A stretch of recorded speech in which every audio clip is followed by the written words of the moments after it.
disse que mais na linha do que o autor falou, mas quem escreveu também mais sobre a sua opinião também, eu acho que tinha abertura, né, para isso. A ideia, assim, quem quiser durante a aula também, tipo, fazer alguma pergunta ou comentário agora também fica à vontade. Eu acho que vai ser uma aula mais para a gente pensar, fazer reflexões, né? Então, eu vou começando com vocês um pouquinho sobre ecologia política. Depois a gente vai pensar a questão de desenvolvimento na teoria do Marx. E depois nós vamos pegar vários temas do marxismo e pensar essa relação de o que isso pode ter a ver com a questão de ecologia, com a questão da sustentabilidade. Então, pensar a questão da ideologia, trocas desiguais, expropriação dos recursos naturais, alienação do consumo, princípio da esperança e utopia e ecossocialismo. São alguns temas que eu vou abordar ao longo da aula junto com vocês. Nós já vimos algumas abordagens assim, mais de crítica social ao longo do curso até agora, então eu queria retomar um pouquinho, né, algumas coisas que a gente já viu. Primeiro, na segunda aula do curso, a gente viu a escola do CEPAL, né, que trabalhou com desenvolvimento econômico aqui na América Latina, e eles tinham uma abordagem que dialogava muito com os marxistas que estavam estudando a questão do desenvolvimento ao redor do mundo também. Então a gente viu o Raul Prebisch, que ele estuda essa questão das relações desiguais entre os países, né, que os mais ricos estavam tendendo a se tornar mais ricos e os mais pobres, porque a balança comercial era muito diferente, né? As regras de financiamento e de pagar as dívidas, e junto com o valor agregado do tipo de produto que era comercializado, acabava fazendo o país subdesenvolvido continuar sempre cada vez mais pobre em comparação com os países mais ricos, né? Ficavam cada vez mais ricos.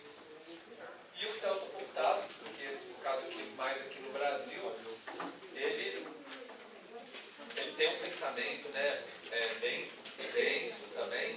Talvez o ponto principal que eu queria ressaltar dele é essa questão dele trabalhar como que as elites brasileiras, ou seja, a população mais rica dos empresários brasileiros, eles acabavam indo contra o desenvolvimento, impedindo o desenvolvimento do país, tentando manter uma estrutura política e social no Brasil que mantinha os privilégios deles como classe de elite, né? Não deixava as outras pessoas enriquecerem e aí fazia com que o país continuasse pobre, né?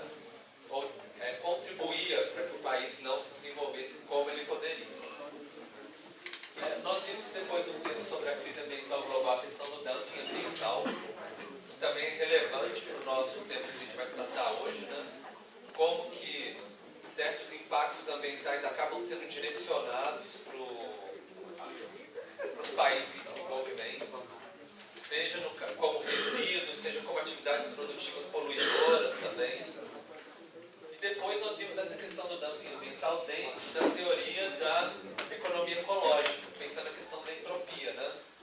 Como que os países desenvolvidos, para manter uma entropia baixa, né? Ou seja, manter uma ordem dentro deles, a atividade desenvolvimento deles, exportavam a desordem, né? Os impactos para os países em desenvolvimento. Como ideia assim, para manter a ordem nos países desenvolvidos, eles precisavam jogar fora o que gerava desordem para os países em desenvolvimento. Como que isso seria uma situação injusta, né? Depois a gente viu, começando com aquele documentário Sobrevivendo ao Progresso, depois aprofundando o contexto do Herman Daly, essa questão do financiamento internacional e como que ele acabava sendo direcionado para a expropriação dos recursos naturais dos países em desenvolvimento.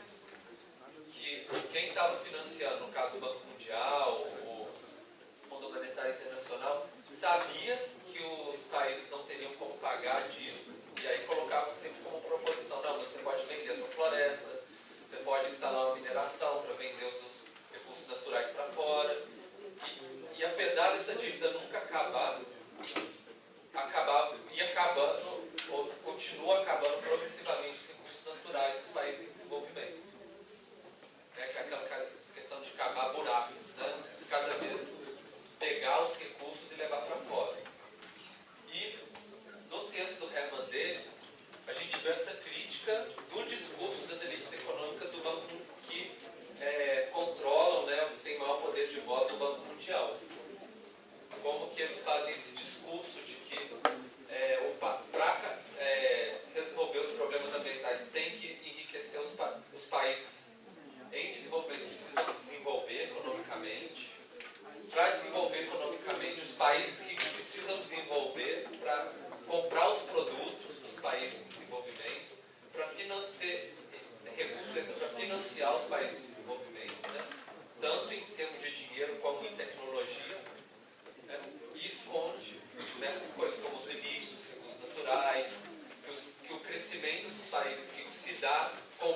da exportação dos recursos naturais dos países mais pobres, né, que quando acabar os recursos aí, como os países em desenvolvimento vão desenvolver, se eles não têm recursos nem para eles mesmos mais, né, depois.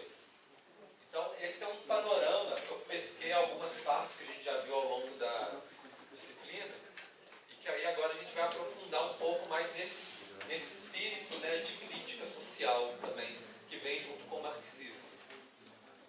Então, o texto base, né, que vocês leram é o Ecologia Política, o Futuro do Marxismo. O Alain Lipps é um professor lá na França, que ainda está vivo, né, e ele continua trabalhando com esses temas. Inclusive, ele tem atuado um pouco na política também lá na França. Então, vamos começar pela ecologia política, que o Alain Lipps fala assim, a ecologia política pode pegar contribuições do marxismo. Mas o que é essa ecologia política, né? Ecologia política, ela tenta entender essas relações de poder e relações políticas nos problemas ambientais.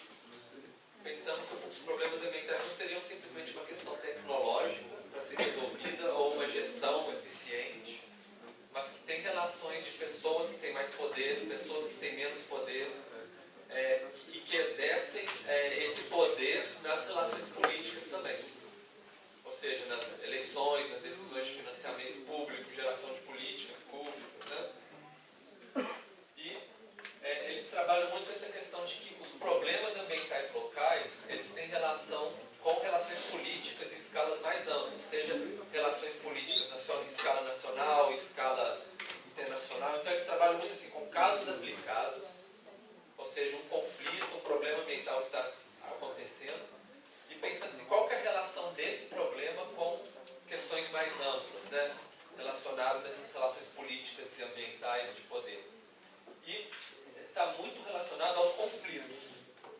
Então, eles trabalham muito assim com essa visão de que as questões ambientais, elas geram conflitos sociais e que é importante as pessoas se posicionarem dentro desse debate. Então, não é simplesmente ter uma posição imparcial, mas a pessoa vê, olha, tem gente sofrendo injustiça, a gente precisa ajudar essas pessoas, a gente precisa arranjar um jeito de resolver essas injustiças. Então, muitas vezes, por exemplo, um artigo publicado em Ecologia Política é muito um artigo de crítica, de denúncia, de proposições para resolver problemas, né? Problemas políticos e problemas de poder. Então, é muito direcionado para esse lado.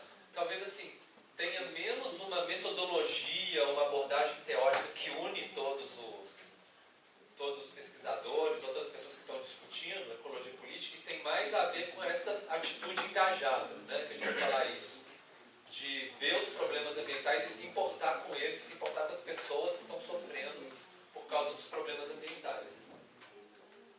Então, muitos desses estudos têm uma abordagem bastante interdisciplinar, onde tem equipes, né, pessoas que trabalham com questões técnicas de ambiente, por exemplo, agrônomos, por exemplo, nos estudos rurais, ou então hidrólogos nos estudos de recursos hídricos, mas junto com profissionais de ciências humanas, então sociólogos, economistas, justamente para conseguir fazer essa articulação entre o ambiente e a sociedade e a economia, mas sempre trabalhando com essa questão das relações políticas e de poder que estão envolvidas. Então, só para começar a dar um exemplo, assim, a gente poderia pensar assim, estudos relacionados à água, por exemplo. A gente pode estudar a gestão da água de uma maneira bem técnica, né? Sem a sociedade. Coloca o hidrólogo para estudar quanto que está de água correndo no rio, quanto que está evaporando, quanto que está caindo de água, e aí tenta fazer uma gestão para distribuir a água de maneira eficiente, ver quanto que pode pegar, quanto que não pode, e poderia ficar só nisso. Mas dentro da ecologia política, é importante sempre trazer esse aspecto da sociedade. Aí vem um conceito que tem na ecologia política, que é o do ciclo hidrossocial. Quer dizer, para além de um ciclo hidrológico que tem só a água, a gente tem que pensar que tem pessoas vivendo, usando essa água e que estão alterando esse ciclo, por exemplo, construindo barragens, fazendo, por exemplo, mineração na área das nascentes, passando por uma estação de tratamento de água, mas passando por uma cidade que vai despejar poluição mais na frente e que depois vai passar por uma área agrícola, onde os animais vão beber essas águas, ou vai usar para irrigação essa água. Então, é uma relação muito mais complexa quando a gente pega essa relação da sociedade com a água. E que inclui não só aspectos de uso, mas aspectos culturais, aspectos de valores das pessoas em relação à água e aos recursos naturais. Então, é um estudo bem mais complexo. E aí, assim, para ir além do ciclo, né, alguns autores eles colocam uma espiral, porque aí você pensa ao longo do tempo, a sociedade altera a circulação dos recursos hídricos, a falta ou abundância dos recursos hídricos altera a forma como a sociedade se organiza. E aí, pensando que ao longo do tempo, né, como se fosse uma espiral que vai rodando, a forma desse ciclo hidrossocial vai mudando também. Né? Então, se torna uma visão um pouco mais complexa do que simplesmente um estudo hidrológico. Só que não é só isso, não é simplesmente estudar como está mudando. Na ecologia política trata muito dos conflitos sociais pela água, por exemplo, para pegar dentro dessa linha, né, que eu estou mostrando para vocês. Então, por exemplo, questões de poluição, de seca, as fotos aqui eu acho que ficou fácil de ver. Deixa eu ver se isso melhorou um pouquinho. Então, pessoas morando em áreas de assentamentos precários com água poluída, né? As pessoas tendo contato com a água poluída. Então, poços secos, né? E várias pessoas tentando acessar essa água que está faltando. Então, justamente essas questões assim, que as pessoas estão sofrendo, as pessoas estão vivendo situações, por exemplo, de deslocamento para conseguir água, né? Andando vários quilômetros, por exemplo, das áreas desérticas da água. Então, é esse tipo de foco de estudo, né, e de atuação que tem a ecologia política. Então, a gente, por exemplo, mais no aspecto global, pensando sempre tentar ligar o local com o global, que eu tinha falado para vocês, eu trouxe esse exemplo do pessoal da Universidade de Oregon, que eles fizeram um estudo tentando pensar assim, quais lugares que devem emergir os conflitos maiores de uso da água no mundo. Né? Então, tem duas coisas nesse mapa. Os lugares mais escuros são os lugares onde teve mais conflito. E os mais claros, né, são os lugares onde teve mais conflito. Nessa base de dados que eles levantaram, não são todos, né, são os mais famosos, né, no caso, no mundo, nos últimos séculos. E essas bolinhas que são maiores, né, quanto maior a bolinha, maior é o número de conflitos violentos. Que tiveram mortes, que tiveram operações militares, declarações de guerra, né, entre países, principalmente aqui no Oriente Médio, né, no caso, que é uma situação que tem várias guerras relacionadas à questão de controle de nascentes, né, principalmente durante a época do estabelecimento de Israel também. Bom, então, esse mapa é só para ilustrar um pouco essa relação do local com o global, né, e da mesma forma que tem esses observatórios globais, a gente tem outras escalas também. E, por exemplo, no Brasil, a Comissão Pastoral da Terra faz o monitoramento dos conflitos rurais envolvendo questão de água. Então, a gente vê assim que, lógico, cada um desses conflitos, eles são número de conflitos ao longo do tempo, como que está aumentando, né, os conflitos relacionados à água no meio rural brasileiro.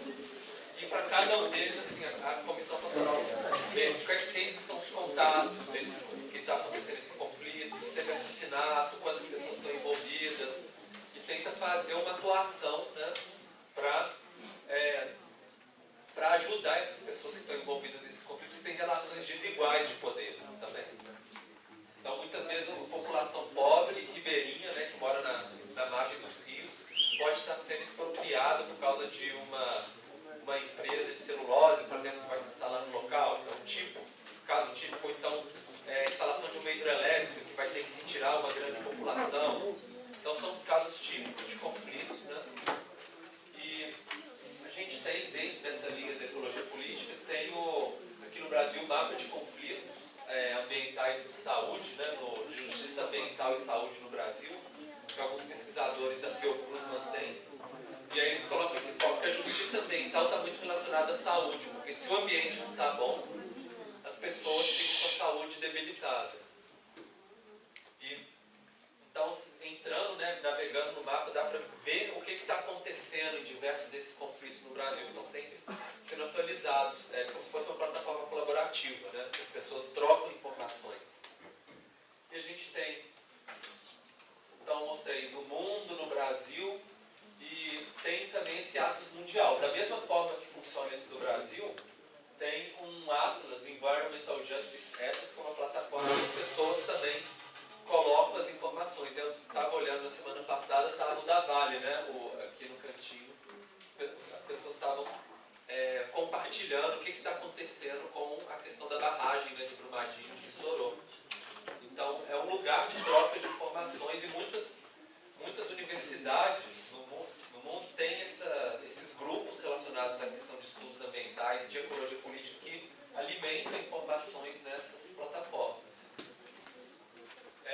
E aqui eu queria trazer um caso aqui do Brasil, né, que é o GESTA, na UFMG. E, na verdade, eu trouxe eles, é um caso, mas assim, várias universidades têm os seus próprios grupos que atuam na questão de ecologia política, né? E eu achei interessante trazer o deles porque, primeiro, eles têm a plataformazinha deles, igual a que tem do Brasil, do mundo, eles mantêm um monitoramento que se chama de Observatório dos Conflitos Ambientais de Minas Gerais. Então, eles colocam o que está acontecendo, né, em cada lugar. E quando tem um problema muito grave em um deles, tem um grupo de estudantes, professores, que vai nos lugares dar apoio técnico, né, para as populações que estão envolvidas nos conflitos. Então já faz vários anos, eu mesmo participei desse grupo há uns 15 anos atrás, mas ele continua forte até hoje. E aí, para mostrar um exemplo para vocês, na época que teve o rompimento da barragem de Bento Rodrigues, em Mariana, né, dos municípios, uma das cidades que foi levada pela lama foi a de Paracatu de Baixo.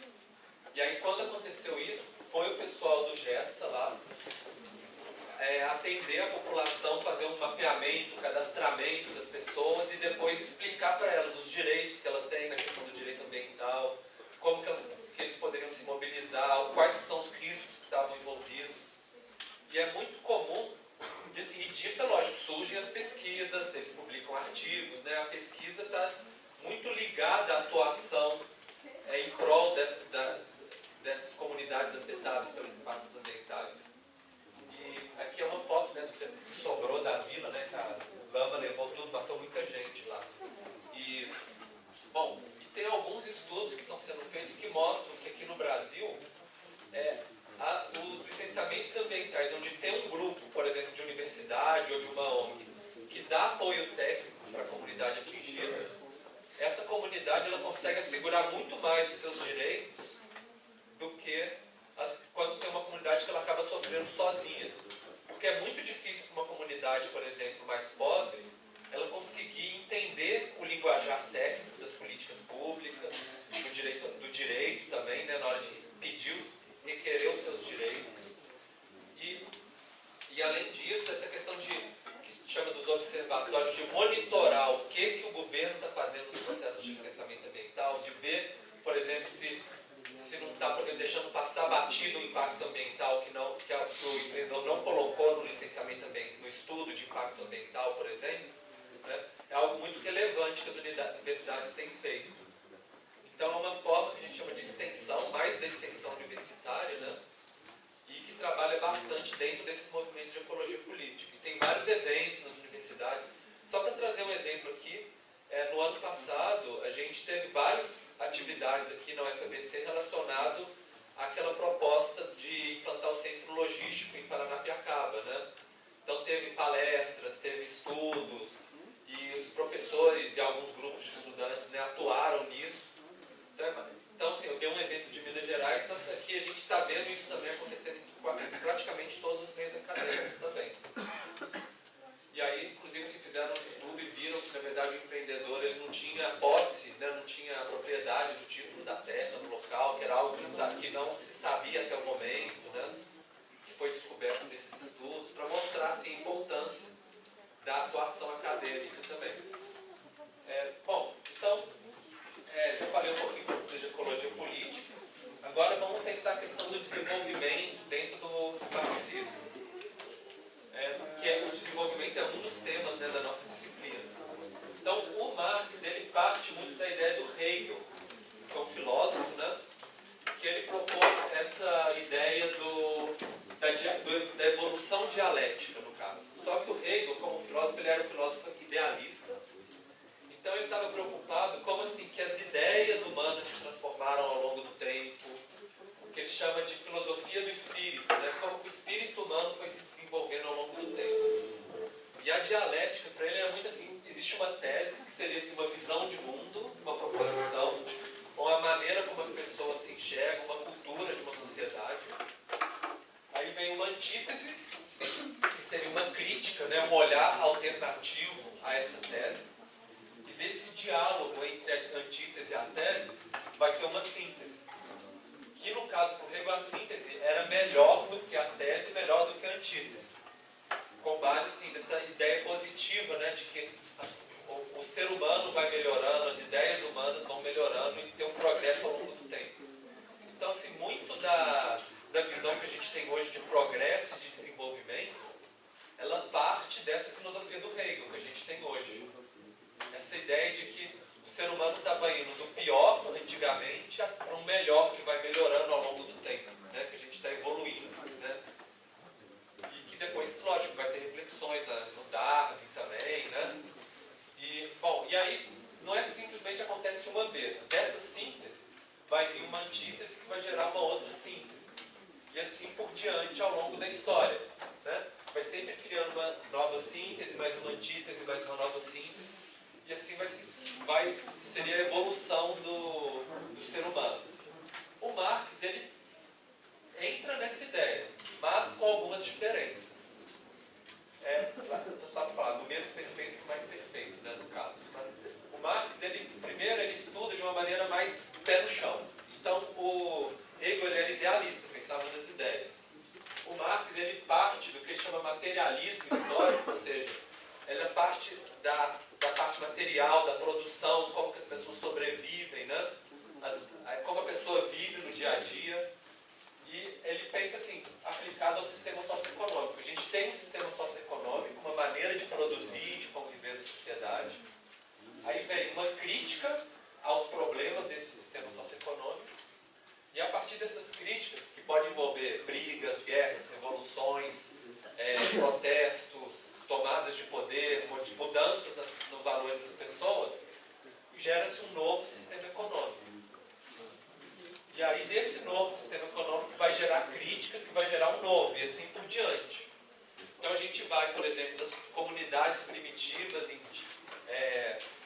coletoras, depois passa para a agricultura e pastoreio, depois passa para o sistema feudal, no período romano, sistema feudal, depois o capitalismo. Cada hora sempre tinha críticas que, para resolver essas críticas, né, acabava gerando mudanças na sociedade e na forma como a sociedade se reproduz, né? Então, assim, no Hegel era mais as ideias, no Marx estava muito mais preocupado nas questões mais práticas do dia a dia, mas uma ideia, o esqueleto é muito semelhante, né? A dialética estava lá, né? Essa ideia de tese e antítese, mas só que mais aplicada. E o Marx, ele parte de uma ideia que existem camadas, né, dentro desse sistema socioeconômico. O primeiro é a infraestrutura. A infraestrutura é a relação do ser humano com a natureza. Ou seja, o ser humano transformando a natureza para fazer produtos. Produtos que são úteis e que permitem o ser humano sobreviver. Então, cada período da história, o ser humano se relacionava com a natureza de formas diferentes, com base principalmente em questão qual que é a tecnologia disponível para realizar o trabalho, né? A partir de uma determinada infraestrutura de uma determinada época, ela traz possibilidades de uma estrutura, que seria a relação entre um ser humano com o outro. Então, assim, de uma infraestrutura, por exemplo, relações econômicas, de distribuição dos produtos, de produção, né? Como que o homem se organiza para produzir numa fábrica, numa cooperativa. Só que de uma infraestrutura não significa que vai ter só uma estrutura possível. Numa infraestrutura, pode ter várias estruturas possíveis e o ser humano escolhe uma, né? Como sociedade. Então não significa que não pode mudar essa estrutura dentro de uma mesma infraestrutura, não. Pode sim. É sempre um campo de possibilidades. possibilidades mais ou menos restrito, né? Porque tem que continuar sobrevivendo. Se fizer uma organização social que não dá para manter a reprodução da vida das pessoas, aí não funciona. E da estrutura, gera uma superestrutura, que são as relações de instituições dentro da sociedade. É um nível mais amplo, uma escala mais ampla, que tem a ver muito com os valores das pessoas, com as culturas, com a organização social mais ampla, por exemplo, os governos, as políticas, né, as relações políticas entre povos, por exemplo, e que também é sempre de possibilidades. De uma estrutura pode ter várias superestruturas. E ela pode mudar ao longo do tempo também. Então, de um determinado tempo, tem uma infraestrutura, gera uma estrutura possível, que gera uma superestrutura, só que isso não para aí. Vocês lembram que o sistema do Marx ele sempre vai mudando, conforme tem a dialética, né, das críticas ao sistema econômico. Então, dessa estrutura e superestrutura pode ter alterações. Por exemplo, os valores morais, sociais, eles podem alterar a forma como as relações humanas se dão de um ser humano com o outro e alterar também a forma como o ser humano lida com a natureza. E aí, com essa transformação aqui, cria novas possibilidades de estrutura e novas possibilidades de superestrutura. Ou seja, eles estão sempre rodando, né, e se transformando. Então, é a forma que, assim, não é um determinismo, né, é o que a gente chama de possibilismo, porque são várias possibilidades e que estão sempre se transformando ao longo do tempo. É algo dinâmico, no caso. Bom, e aí como que isso acontece de uma maneira mais prática? Então a gente pensa assim, o Marx ele trabalha no conceito de praxis. A praxis seria assim, ao contrário do idealismo, né? O idealismo do Hegel que é nas ideias, o Marx parte da infraestrutura, ou seja, do mais material possível, né? E aí que questões humanas, questões objetivas, práticas do dia a dia. E nessa prática, o ser humano tem que primeiro lutar para continuar vivo. Então tem que ter comida, tem que ter roupa para se agasalhar do frio, por exemplo, né? Tem que conseguir se reproduzir, ou seja, tem que ter a sua família, manter a criação dos filhos. E para isso precisa trabalhar. Precisa gerar produtos, transformar a natureza, transformar os materiais para gerar produtos. Mas para fazer isso, ele acaba criando instituições. Ou seja, que seriam a superestrutura, né?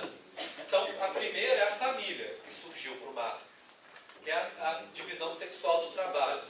A mulher cuida dos filhos, o homem vai lá para fora trabalhar, volta trazendo a caça, né?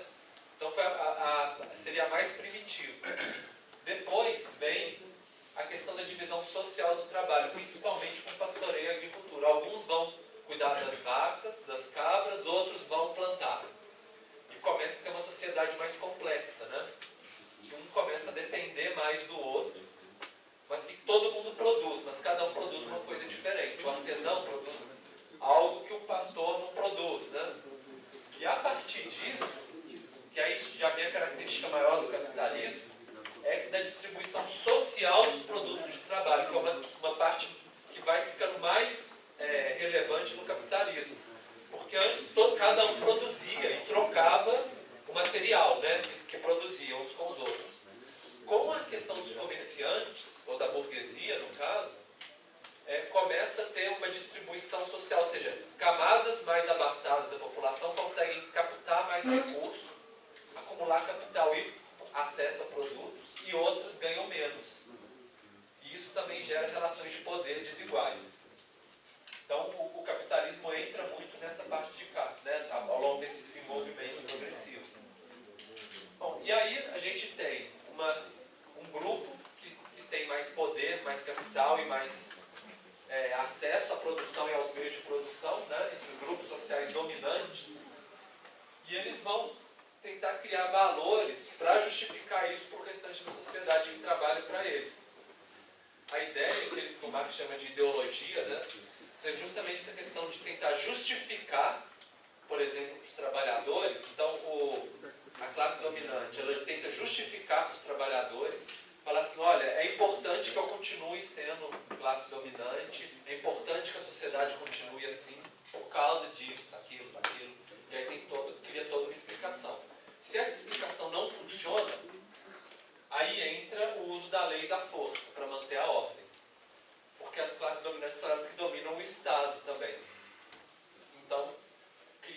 leis, cria-se aparato policial, militar, para manter a ordem da sociedade da maneira que está, ou seja, com quem está no poder continua no poder, quem não tem poder continua submetido, trabalhando para quem tem o poder. Então é uma visão assim, bem, vamos dizer, um pouco correta, pessimista, né, também, mas é um pouco, assim, quando você olha e fala, realmente está acontecendo isso, não é tão difícil assim de ver. Mas vamos entrar depois com um pouco mais de detalhe em cada um desses pontos. Que aí a gente vai entrar nos detalhes agora, relacionando um pouco com a questão do desenvolvimento sustentável e da ecologia. Primeiro, vamos começar então justamente com a ideologia. Então, o que seria a ideologia, né? Vamos aprofundar um pouquinho. A ideologia seria um sistema de ideias criado pela classe dominante, né, para legitimar o status social dessa classe dominante. Então, a classe dominante fala assim, olha, temos que justificar por que nós estamos aqui, por que a sociedade funciona desse jeito. Porque a gente merece, porque tem um direito divino, ou por algum motivo, né? Porque senão não funciona. Além disso, ela é uma explicação da realidade para iludir e enganar os trabalhadores, ou seja, a população mais pobre. Então é uma explicação para falar assim, olha, funciona desse jeito para eles não verem que na verdade é uma situação injusta, para eles não entenderem certos aspectos, né, certos aspectos que poderiam ser questionados. E é justamente o que ela gera uma forma de consciência. Ou seja, quando o trabalhador, ou quando o mais pobre, acredita na ideologia, aí ele acaba se mantendo e fala assim, não, é isso mesmo, eu sou assim mesmo, esse é o meu lugar, é assim que eu devo viver, né? E aí entra num aspecto bem complexo da teoria do Marx, que é a da alienação, que eu vou entrar um pouquinho mais ao longo da aula depois. Mas é principalmente essa ideia de que a pessoa não consegue mais compreender e se conectar com todos os processos sociais que estão acontecendo. Ela se torna meio que afastada, fica só no seu cantinho e não consegue ver e não consegue se relacionar com o que está acontecendo no entorno dela, com todas as relações sociais e de produção. E aí o objetivo de tudo é garantir o interesse dos grupos dominantes, então, da ideologia. Então, tem vários desses significados com um objetivo, né? Bom, a ideologia, ela tem algumas características. Primeiro é da anterioridade. A anterioridade, ela tenta manter os valores que levaram um certo grupo social a se manter no poder.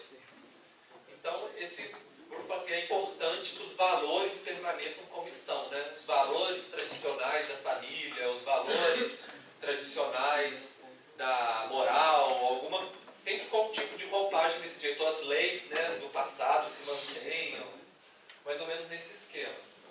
Também ela leva uma generalização, onde ela pega certos valores ou certos interesses que são de um grupo particular, ou seja, da classe dominante, e tenta falar que esses valores são para todo mundo, que isso é o interesse de todas as pessoas. Quer dizer, é bom que seja assim, né? É interessante para todo mundo que se mantenham esses valores. E ela é lacunar, porque ela esconde de onde que está vendo a ideologia. É uma ideia assim, isso aqui está assim porque sempre foi assim, porque é a maneira como as coisas são, e não mostra que, na verdade, ela está sendo produzida intencionalmente por um grupo dominante. Isso não é mostrado, né, para a classe trabalhadora, para a classe mais pobre. E, no fundo, a ideia é fazer com que essa classe trabalhadora mais pobre, os dominados, né, tentam achar que é natural que isso seja assim, ou seja, que isso veio por causa de uma causalidade que não foi intencional, né, que na verdade era para ser assim mesmo, que isso é desejável, então assim, é bom que se mantenha desse jeito, e que é imutável, ou seja, não dá para alterar. Então, é melhor você gostar, mas mesmo que você não goste, não dá para mudar.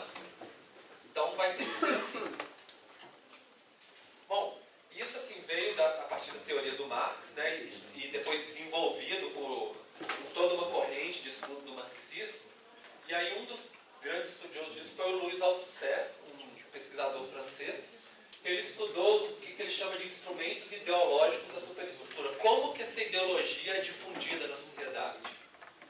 Então, primeiro, por uma questão de valores. Então, as escolas, a religião, as famílias, né, na criação dos seus filhos, elas repassam esses valores da ideologia. Então, fala assim, você deve agir dessa maneira, as coisas são assim, se você se revoltar, a gente te exclui da sociedade, você vai levar um castigo, né, na família, você vai perder a sua honra, vai perder o seu lugar no céu, por exemplo, né, não vai receber o seu diploma. Bom, mas se na questão dos valores não dá certo, aí entra a repressão. Então aí é o sistema legal, a polícia, o exército, né? Que vão falar assim, você se comportou mal contra os valores sociais, então você deve ir para a prisão, ou você deve morrer, né? E assim, com esses dois instrumentos ideológicos, a elite ou as classes dominantes conseguem se manter dentro do poder. Eu estou colocando de uma maneira bem simples, tá, gente? É lógico que daria para fazer um curso sobre marxismo, né? Mas a ideia é só entrar um pouquinho nisso. E aí, dessa ideia da ideologia que eu passei para vocês, tem vários autores que eles propõem o desenvolvimento sustentável como uma ideologia. E aí eu acho que é um ponto importante no curso, porque até agora a gente viu vários autores que sempre defendem o desenvolvimento sustentável, né? Fora uma menção leve do pós-desenvolvimentista, que o Elida Veiga colocou, mas ele mesmo critica, né, os pós-desenvolvimentistas. E aí, eu acho interessante a gente pensar assim, todas essas características que eu conversei com você sobre ideologia, como que o desenvolvimento sustentável cairia nessas características, né? Primeiro, é uma definição vaga, e as pessoas acabam assim, tendem a concordar, a maioria tende a concordar assim, é bom satisfazer as necessidades das pessoas, né? Em prol dos nossos filhos, dos nossos netos, é uma mensagem bonita. Só que ela esconde os conflitos. Ela não mostra que tem diferentes grupos com interesses diferentes e que estão em conflito e com relações de poder diferentes. E aí, nisso é interessante, essa evidenciação do conflito é uma ligação interessante entre o marxismo e a ecologia política, né, que a gente viu que trabalha com conflitos também. Outra questão, o desenvolvimento sustentável não se propõe a alterar o capitalismo. Então, principalmente para essa corrente do viés mais marxista, o capitalismo ele tem uma desigualdade social estrutural, ou seja, enquanto tiver capitalismo vai ter desigualdade social, vai ter mais ricos, vai ter mais explorando os mais pobres, né, gerando conflito, e não vai conseguir resolver isso com o desenvolvimento sustentável. Então, não resolveria, porque continua tendo exploração. E tem essa aposta no desenvolvimento ilimitado, né? Que é um pouco que a gente viu algumas críticas relacionadas a isso ao longo do curso também. Então, uma ideia dentro do capitalismo de que pode continuar desenvolvendo para sempre, produzindo cada vez mais, e não vai ter um limite dos recursos. O desenvolvimento sustentável não fala de limites, né? É desenvolvimento. E, por fim, aí tem o uso ideológico propriamente dito. Por exemplo, as empresas, os países, a ONU, criam um discurso sobre desenvolvimento sustentável, né? Todo mundo fala, não, defendemos o desenvolvimento sustentável, por um lado, né? Na hora de aparecer na mídia e tudo. Mas se a gente pega os indicadores, que foi algo que a gente fez ao longo do nosso curso, a gente vê que os impactos ambientais continuam crescendo. Cada vez mais, né? Então, o que é isso? Que fala uma coisa num lado e faz o contrário do outro. Então, para a corrente marxista, fica muito claro que é um uso ideológico. Faz isso para mostrar uma cara bonita para essa sociedade, mas, na verdade, por trás está continuando todos os outros problemas, tanto sociais quanto ambientais. Bom, e aí a gente pode pensar o relatório Brundtland, né, do nosso futuro comum, como um uso ideológico também. Então a gente pode pensar, o nosso futuro comum, né, que é a questão da equidade intergeracional.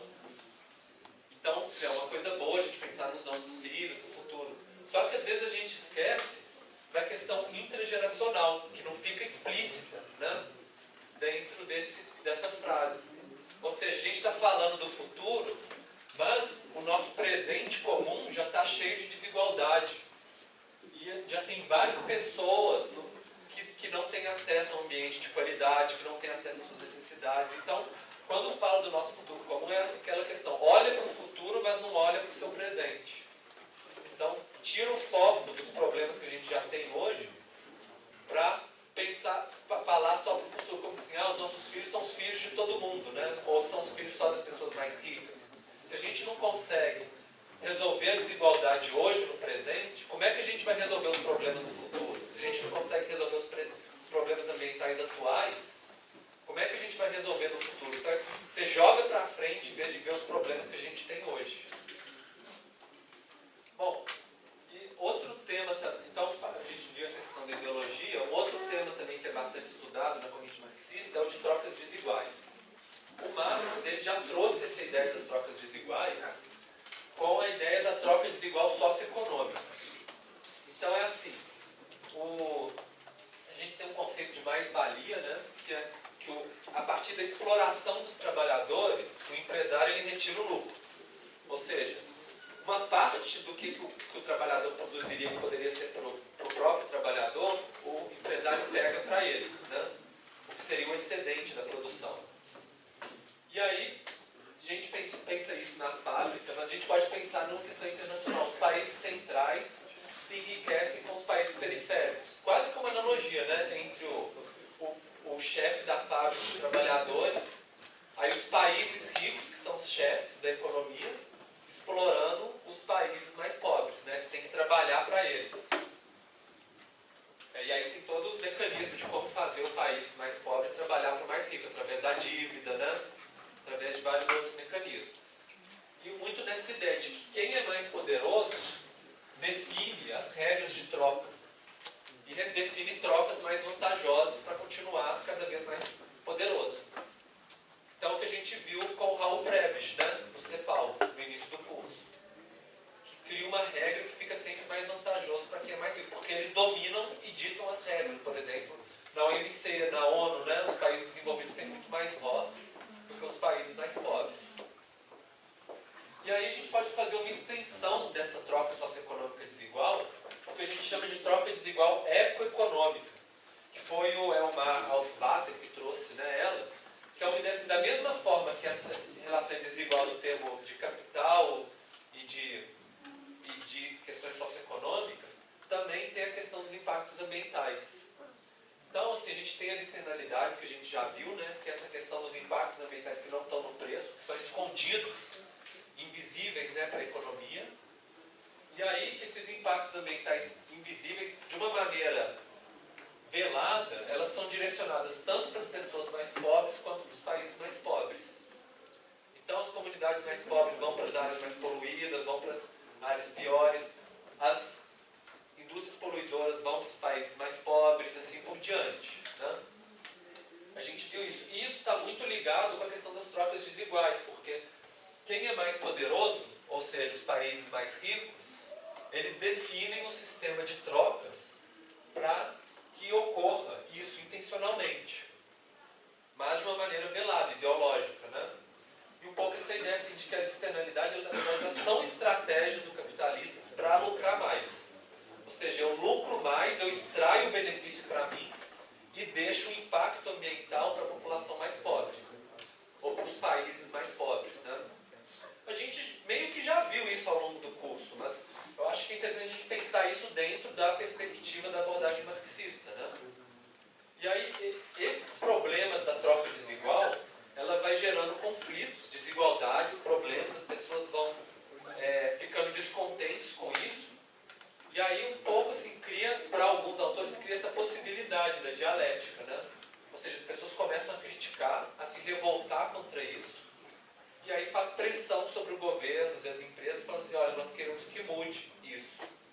Então, a gente começa a ver, quando a gente vê uma ONG, um protesto popular, a gente começa a ver esse mecanismo, seria do marxismo, da crítica ao sistema, podendo gerar um sistema melhor, né, um sistema socioeconômico melhor.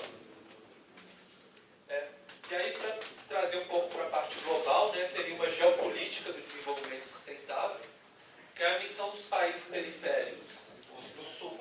seria cuidar da natureza, porque onde sobrou é ecossistema nativo. E dos países ricos é fazer que os países pobres protejam a natureza, né? Então, quer dizer, protege a natureza porque a gente precisa dos seus recursos. E aí a gente vê isso nas relações internacionais, né? Como que os países desenvolvidos fazem uma pressão muito grande, por exemplo, não, tem que cuidar da natureza, vocês têm que parar de poluir nos países desenvolvidos, tem que ver a questão do desmatamento da Amazônia, mas se discute muito pouco o impacto que os países desenvolvidos estão causando pelo consumo, por exemplo, né? Bom, ainda nesse aspecto, acho que um tema bem interessante que a gente chama de paradoxo de Lauderdale, que foi um economista, né, até um pouco antes do Marx, que ele propôs essa tese dele de que o aumento da riqueza privada se dá pela apropriação da riqueza pública, dos bens comuns. Que ele fez algumas contas mostrando assim, que cada vez que aumenta o comércio, que aumenta a riqueza, o PIB, né, no caso, que estava começando a ser calculado na Inglaterra naquela época, na verdade, a população mais pobre está vivendo pior. Porque, na verdade, antes, por exemplo, a população dos camponeses tinha acesso à terra. Aí vem a política do cercamento lá na Inglaterra, por exemplo, e os senhores de terra cercam as terras e falam, camponês, você não pode mais ter acesso à terra, você não pode mais ter acesso aos bosques para caçar ou para pegar lenha. E aí fala assim, agora você vai ter que... O camponês ele não tem mais acesso à terra e aí ele vai ter que trabalhar para sobreviver na indústria, né? Era o que estava acontecendo lá na Inglaterra na época. E a gente pode pensar a questão da água também, vários recursos naturais, né? Uma comunidade que tinha acesso direto à água, mas aí chega uma empresa e fala assim, não, essa água é minha e eu vendo como água mineral, por exemplo. E aí a comunidade local perde o acesso à água, por exemplo. Então, teria essa questão de que, para que alguns enriqueçam, para que tenha comércio, para que tenha economia, na verdade tem alguém que está perdendo o acesso a algo que antes não era propriedade privada, era propriedade comum, de acesso comum.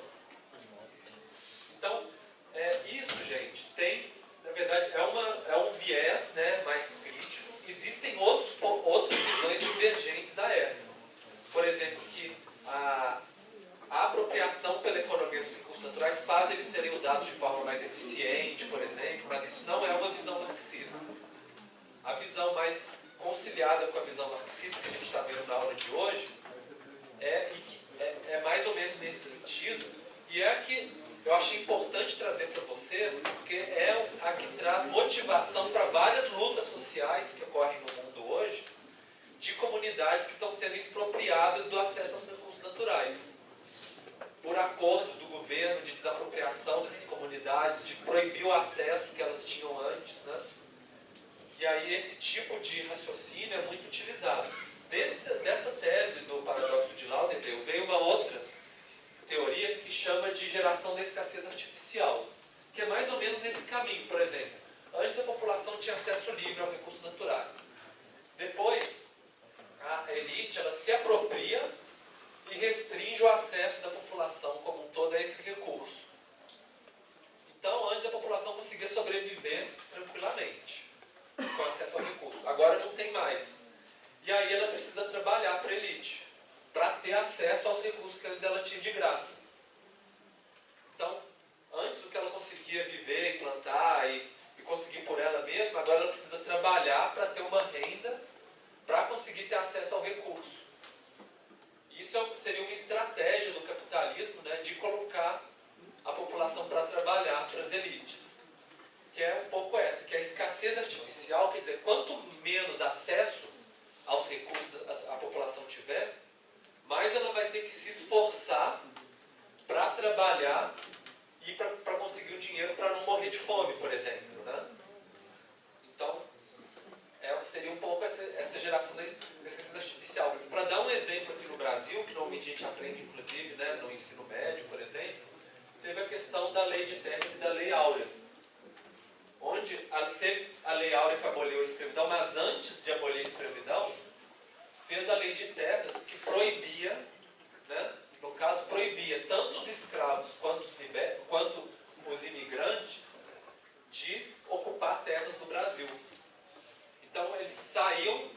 quisesse, ele podia sair da fazenda, né, porque ele não era mais escravo, ou porque ele estava chegando, os imigrantes italianos chegando no Brasil, e tinha aquele tantão de terra livre, inclusive que não era propriedade de ninguém, que a gente chamava de terra avulsa, né, terras devolutas, mas eles eram proibidos de ocupar a terra e não podiam ter posse na terra no Brasil.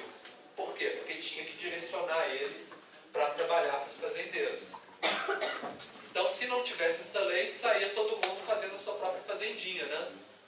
Mas foi um jeito de tentar falar assim, olha, o recurso natural estava lá, abundante, livre, né? No princípio poderia pensar. Mas criava uma escassez artificial das terras, justamente para direcionar a força de trabalho para trabalhar para a classe dominante. Isso que aqui no Brasil é mais ou menos um paralelo que eu já falei para vocês dos cercamentos na Inglaterra também, né?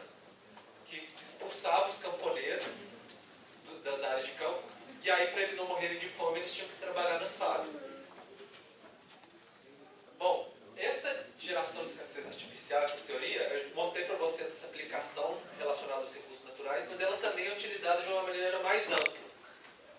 Não só nos recursos naturais, mas na economia, para a sociedade em geral. Então, por exemplo, como a gente já discutiu a questão do financiamento internacional, tem muitos que usam essa teoria da escassez artificial falando do consenso de Washington, do FMI, no Fundo Monetário Internacional, que é uma ideia assim, que sempre que um país está em dívida ou está em crise, o Fundo Monetário Internacional fala assim, olha, nós te ajudamos com empréstimo se você tomar certas medidas, que eles chamavam de medidas de austeridade fiscal, né?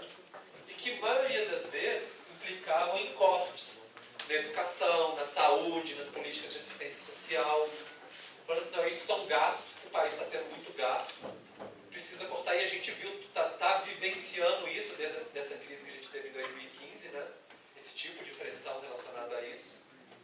E aí, dentro dessa perspectiva da escassez artificial, né, desculpa, seria mais ou menos essa ideia. Você corta o acesso da população à política de assistência social, à educação, à saúde, ao serviço de saúde, e aí a população precisa trabalhar, competir para trabalhar mais, para ter acesso ao serviço privado. Então, por exemplo, você corta as bolsas, por exemplo, que tinha relacionado a financiamento, acho que FIES, não é? Que era de educação, e aí a pessoa tem que trabalhar mais para conseguir pagar uma universidade privada, por exemplo, né?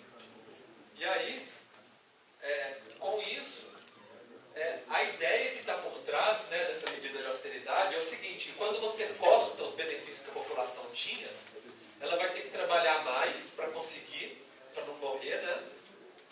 E aí, com isso, a economia funciona melhor, porque aí vai ter mais gente trabalhando, mais pesado, né? Aceitando trabalhar, recebendo menos, inclusive, porque é mais gente competindo para trabalhar. Então, essa é uma perspectiva, né? Existem outras perspectivas, tem gente que defende essas medidas e tudo, alguns economistas, mas dentro dessa perspectiva marxista, seria mais ou menos a forma, né, de enxergar e de criticar esse tipo de medida, como o consenso de Washington, como essas políticas do Fundo Monetário Internacional. Bom, agora ficou bem clarinho aqui. Bom, eu vou ter que mostrar cada um para vocês. Eu queria falar um pouquinho sobre a questão de alienação agora. E como que isso está ligado à produção e consumo no Marx, e como que isso tem a ver com a questão ambiental também. Então, para o Marx, o que ele chama de ontologia do trabalho e do consumo, é um pouco assim que a pessoa ela forma a própria identidade, é uma questão mais psicológica, né, interna, que a pessoa forma a sua identidade a partir tanto do trabalho quanto do consumo.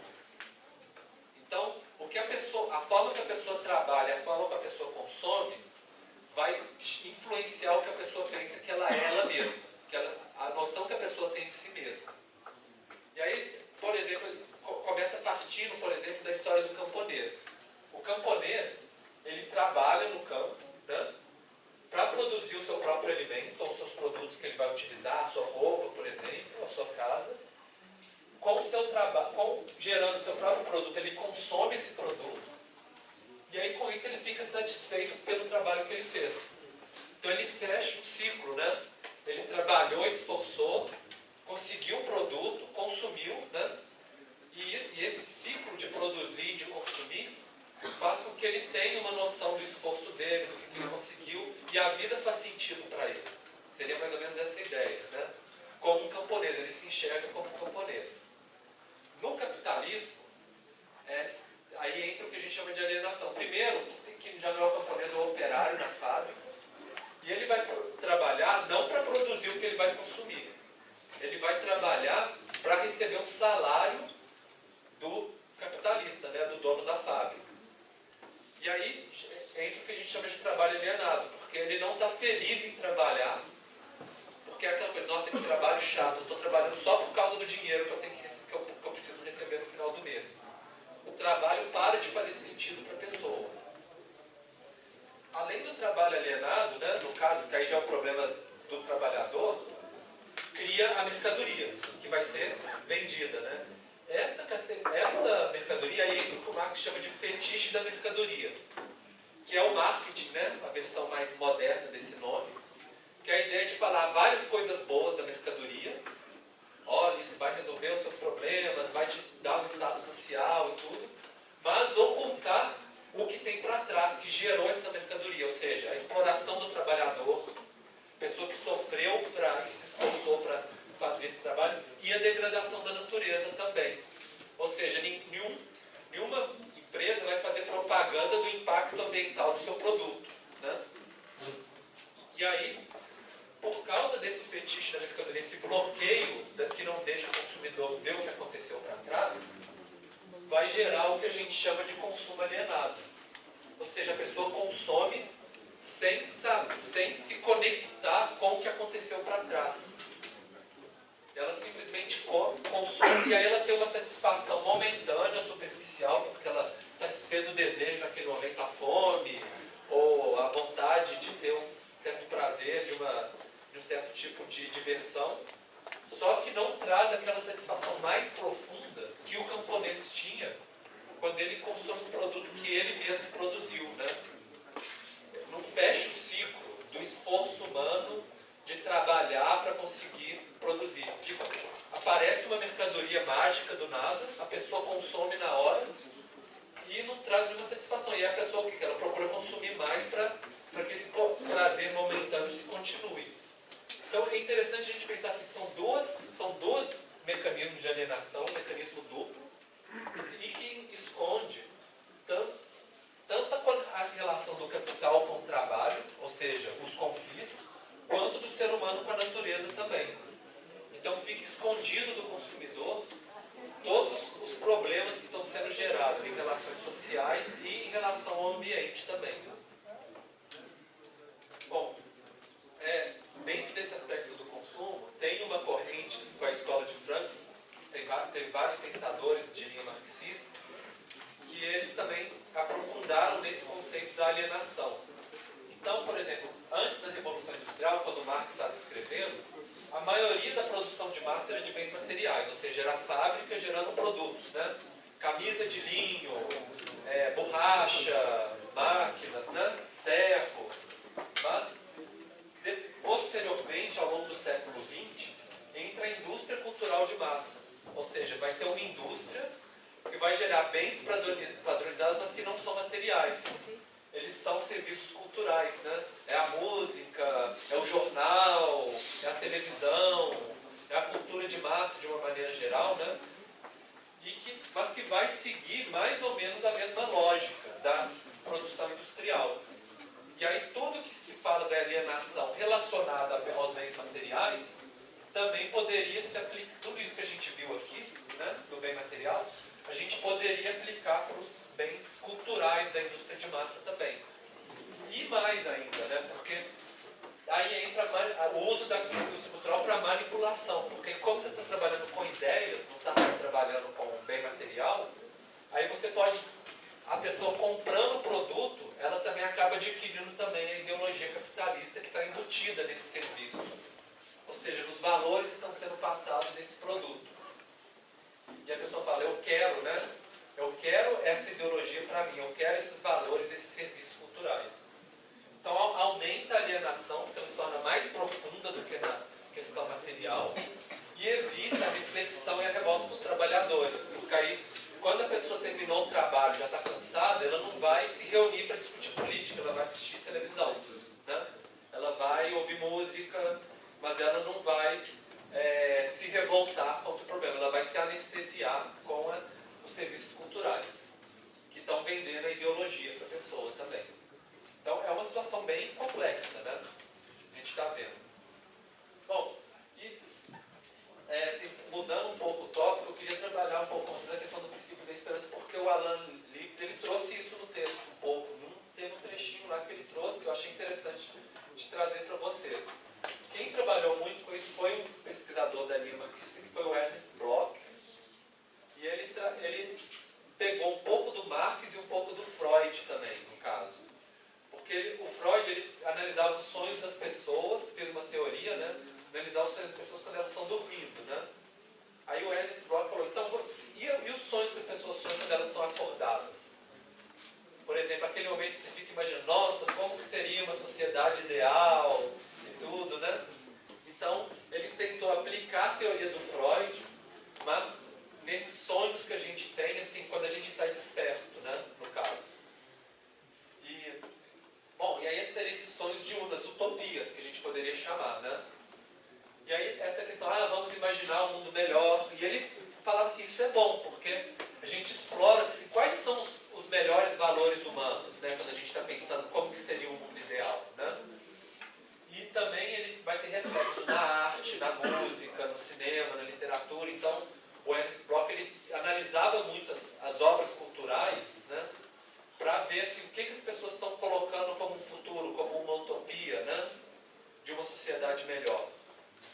E aí, assim, e isso instiga as pessoas a lutar por isso. É um pouco o que o Ernest Bloch colocava assim, como algo para trazer para o marxismo, para a ecologia política, no caso do Alan Leeds, coloca essa proposta, né, de trazer o princípio da esperança para a ecologia política.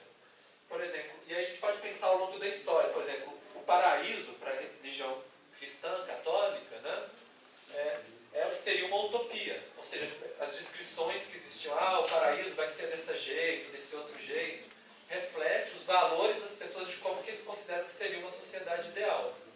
Depois, no marxismo, né, gera toda uma militância social, porque pensam, como que seria o comunismo, a comunidade ideal do comunismo? E as pessoas lutam para conseguir, né, atingir algo na direção desse comunismo. E para a ecologia política, poderia ter a militância socioambiental. Então, como é que seria a sociedade ideal em relação à relação com a natureza, por exemplo? E aí as pessoas, então vamos lutar para atingir essa sociedade ideal. Que isso seria muito importante, por exemplo, numa sociedade hoje, que às vezes as pessoas estão sem referência sobre o que seria bom ou o que seria ruim, por exemplo. Né? Esse esforço de tentar... Então vamos pensar pelo menos o que seria bom, né? Então é um pouco o que o Ernest Bloch estudou. Então, só que existem críticas a isso também. A crítica começa do próprio Marx, porque existia, antes de ter o socialismo científico que o Marx propôs, existia um grupo, antes do Marx, que já tinha esse nome de socialistas, e que o Marx chamou eles de socialistas utópicos. Por quê? Porque eles pregavam essa questão da propriedade coletiva, de que todo mundo devia ter cooperativas, não devia ter dinheiro, essas coisas todas do socialismo. Só que eles achavam que eles iam conseguir fazer isso convencendo os capitalistas. Assim, olha, capitalista, olha como é que a sociedade ia ser muito melhor se você desse a sua propriedade para as pessoas, se você desse o seu dinheiro para os outros. E eles achavam que as pessoas iam se convencer de que era melhor assim, e que aí a gente ia chegar no socialismo, no comunismo, inclusive. Só que o Marx ele era um pouco mais pessimista em relação a isso. Ele achava que os capitalistas não iam fazer isso, voluntariamente. E aí ele propunha, primeiro, que precisava estudar, que não adiantava só ficar sonhando, tinha que estudar mais cientificamente esses processos sociais e de dominação, e para conseguir criar estratégias que o Marx propunha da revolta armada, né? A população pegar nas armas e tomar o poder, porque quem tem o poder não ia dar o poder para os trabalhadores. E aí a gente teve as revoluções comunistas, né? E todos os desdobramentos que teve ao longo da história. Outro tipo de crítica aos utópicos são os pragmáticos, que aí é uma crítica mais atual, pensando assim que utópicos são muito sonhadores, sonham muito e fazem pouco, né? Se a pessoa sonhar demais. Que o fim do socialismo soviético, né, tirou o ânimo das pessoas pela utopia. Então, hoje a gente tem menos pessoas que acreditam no socialismo, que acham que é possível, né, o socialismo, por causa que as potências que tentavam seguir da sua maneira, né, esse caminho, acabaram caindo. E um pouco essa ideia de que impor uma utopia para uma população geraria uma ditadura. Então, que era melhor deixar no relativismo cada um do seu jeito, nada é certo, nada é errado, porque se uma pessoa fala assim, eu sei o que é certo, e tenta impor para todo mundo, você cria uma ditadura. Então, é um tipo de crítica, então eu coloquei para vocês, né, um posicionamento pela utopia e críticas também, né, para a gente ver os dois lados. Bom, e aí, dando sequência, a gente pode pensar assim, como que a gente vê esse processo de histórico para o futuro do capitalismo? Primeiro, o Marx coloca a primeira contradição do capitalismo, capital e trabalho. Ou seja, o capitalista explora o trabalhador, né? E aí isso vai gerar, o capitalismo gera conflitos sociais, porque vai aumentando a exploração, aumentando a desigualdade social, e aí com isso teria revolução armada e chegaria a implantação do socialismo para depois chegar no comunismo. Essa era a proposta original, né? Só que ao longo desse último, do século XX, o início desse século, cada vez tem mais pessoas que criticam essa proposta, pensando assim que hoje é muito difícil a gente pensar na população pegar em arma e conseguir tomar o poder, né?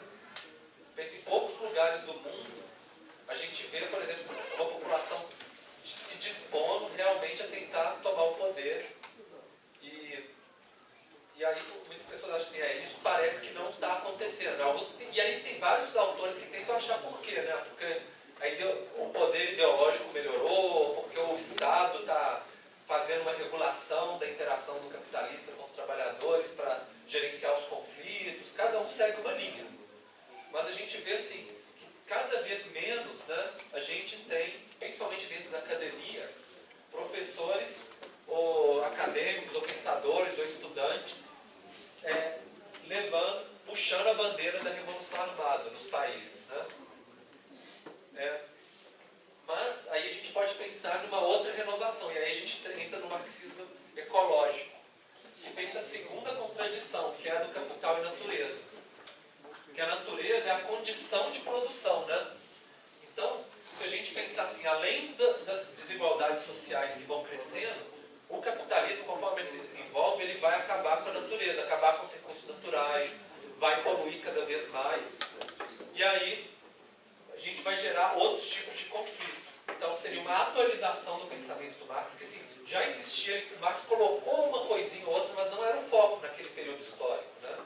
Agora a gente vê isso mais forte. E aí, mudaria esse ciclo aqui para mais ou menos esse ciclo. O capitalismo levando ao colapso ambiental, que em algum momento entraria em colapso o clima, os ecossistemas, as condições de produzir, os recursos naturais não renováveis.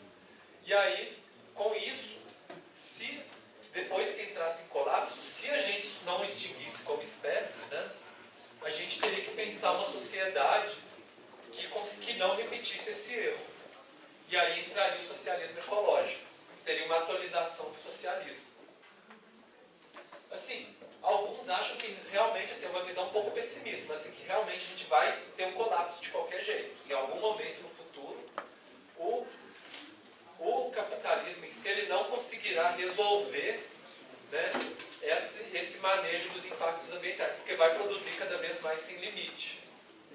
Outros já são mais otimistas e pensam que quando estivesse quase chegando no colapso, conseguiria mudar para o socialismo ecológico sem a gente se extinguir como espécie, por exemplo, né? Então, assim, é um campo para o futuro, né? São possibilidades. Agora, é muito interessante pensar isso aqui, quando alguns autores propõem, eles trabalham muito com a ideia de esperança e de utopia. Ou seja, nada indica que realmente, quando tiver um colapso, quando tiver à beira do colapso, a gente realmente vai conseguir chegar no socialismo ecológico. Mas será que não custa a gente imaginar como que seria esse tipo de sociedade? sociedade ideal que conseguisse conviver bem com a natureza, né? Que não vai gerar um colapso ambiental. Como que a gente conseguiria chegar nisso? E aí tem os autores que propõem.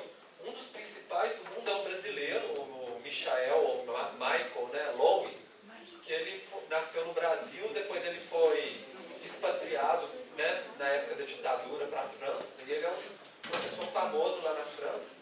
Eu queria trazer para vocês algumas coisas dele. Primeiro ele tenta contrapor assim, como que seria o ecossocialismo comparado com o capitalismo, né?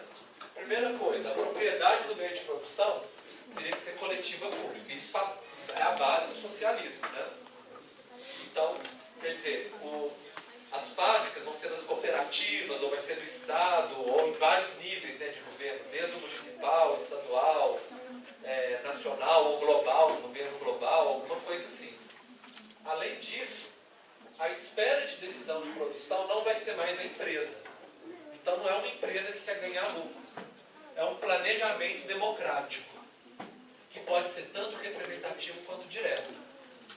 Então seria aquela questão assim, já que é tudo propriedade pública, né, o meio de produção, então tem um planejamento que vai falar, olha, essa fábrica vai produzir tanto, tais pessoas vão trabalhar nisso, vai produzir tanto disso, tanto daquilo. Aí vocês podem pensar, não, parece um pouco com o que a União Soviética fazia, né, e a China na época socialista também, né, no maoísmo, que eles planejavam como que ia produzir cada coisa e depois distribuíam para as pessoas. Só que o Michael Lowy e os outros, né, que seguem essa linha do ecossocialismo, eles criticam a União Soviética e a China, num aspecto, porque eles falam que eles não eram democráticos o suficiente. Então eles planejavam, só que a população não se envolvia. Tinha uma elite tecnocrática, né, e tinha uns governantes da forma de uma ditadura, ou seja, que não eram eleitos. E a população, ela participava muito pouco das decisões. Então ela não acabou perdendo a legitimidade para a própria população, no final das contas. Ela não se sentia representada no sistema e a população fica alienada do mesmo jeito, porque ela não consegue se realizar com o trabalho. Bom, e aí a ideia seria muito mais uma democracia mais do tipo ocidental, com mais participação direta, mas com planejamento nos moldes que era feito na União Soviética e na China. Bom, e o critério de decisão para produzir, no capitalismo, é o que a gente chama de valor de troca, que é o preço de mercado, né? Oferta, procura, gera o preço e vende, né? No ecossocialismo seria o valor de uso. Esses dois termos são termos da teoria marxista, que o valor de uso não é o valor de pagar por uma propriedade, por um produto, mas é o benefício que traz para as pessoas. Isso é importante ou não é importante para você, né? E aí seria pensar nessa questão, benefício de uso versus o impacto ambiental. Então o planejamento levaria em conta o que é importante para as pessoas terem e qual que é o impacto que isso causaria. E isso nortearia essas decisões. Bom, a outra questão é o objetivo de produção. Para o capitalismo é o lucro, ou seja, acumular cada vez mais dinheiro, produzir cada vez mais, né, em escalas cada vez maiores. E para o ecossocialismo seria a satisfação das pessoas. As pessoas viverem mais felizes. E a partir do momento que produziu o suficiente para todo mundo ter as suas necessidades satisfeitas, aí as pessoas começariam a trabalhar menos na produção e a investir mais o tempo livre na participação política. Ou seja, não é para ficar olhando para o céu à toa, não, mas é para aumentar a democracia direta. Então as pessoas trabalhariam menos o trabalho manual, que não seria tão necessário, mas mais na discussão sobre como gerir a sociedade, as políticas públicas, sobre como produzir com mais eficiência, né? O que seria mais importante produzir e dar mais legitimidade, né, para as pessoas participarem, diminuindo a alienação no trabalho. Então esse seria mais ou menos a proposta. Aí entrando em algumas questões mais práticas, o Michael Lowy, ele coloca assim, que no capitalismo o critério de consumo é a propaganda. Então a propaganda cria a ideologia que leva a pessoa a consumir, né? A gente viu o fetiche da mercadoria. No ecossocialismo não teria propaganda nenhuma. E aí as pessoas decidiriam